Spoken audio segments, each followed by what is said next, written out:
ألف ليلة ألف ليلة ألف ليلة। अस्सलाम वालेकुम प्यारे बच्चों, क्या हाल है?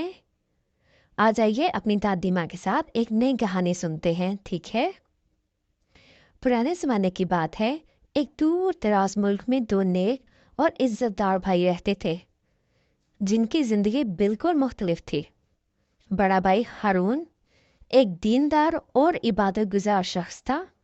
वो अपना ज़्यादातर वक्त जंगलों और पहाड़ों की तन्हाई में इबादत में गुजारता। दूसरा भाई उस्मान एक कामयाब ताजिर था जो शहर की मशहूर मार्केट में सोने का कारोबार करता था। बेशक इनकी जिंदगियों में फ़र्क था, लेकिन दोनों भाई एक दूसरे का बहुत एहतराम और मोहब्बत करते थे। हारून ये समझता था कि दुनिया से दूर रहकर इबादत करने से ही वो अल्लाह को राज़ी कर सकता है, जबकि उस्मान दुनिया के साथ साथ दीन की जिम्मेदारियों को फ़राइज़ भी अच्छे से पूरे करने की कोशिश करता और एक तवाज़ुन कायम रखता था।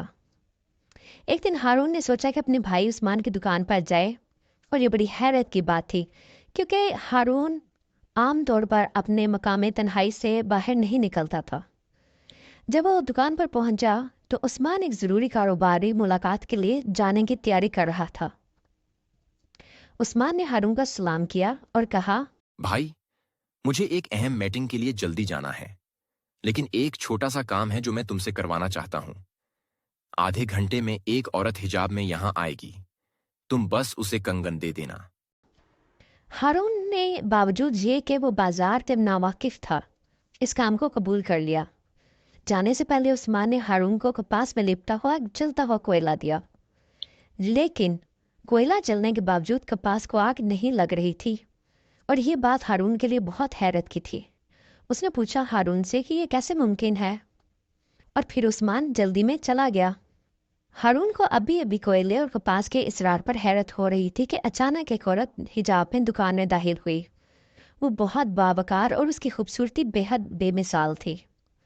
हारून जो अकेला रहने का आदी था और दुनियावी फितनों से नावाकिफ था, वो उसका हुस्न देखकर मुतासिर हो गया और औरत को गौर से देखने लगा। औरत ने अपने कंगन लिए और नाराज होकर वहां से चली गई।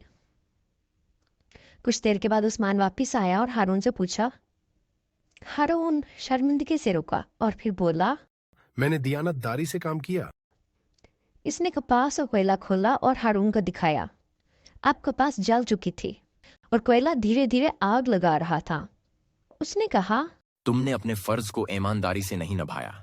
जब मैंने तुम्हें यह कोयला दिया था तो उस वक्त ये नहीं जल रहा था, क्योंकि मेरी नीयत साफ थी और मैंने हमेशा अपने काम को इज्जत और दयानतदारी से किया है। लेकिन जब आपको आजमाया गया तो कोयला जलने लगा और इसमें अमल की नजासत जाहिर हो गई।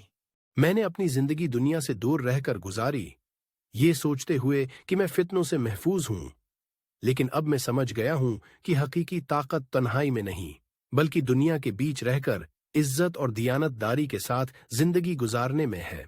इस दिन के बाद से हारून ने समझ लिया, जो काम जितना मुश्किल होता है उसका सिला उतना ही बड़ा होता है। तो बच्चों, इस कहानी से हमें क्या सबक मिला? तन्हाई में नेक रहना बड़ा आसान है, लेकिन जहां हमारी आजमाइश आती है वही असल इम्तिहान होता है।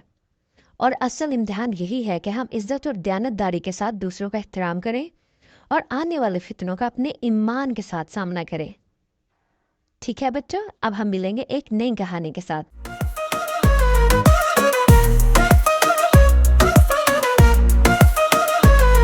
एक लड़की होशियार अक्ल में बेशुमार, कैसे वो यूं सुनाए दिल छूले बार बार। बातें अली बाबा की जादू जैसी रातें, दी मलाइक से हिकमत की है सौगातें।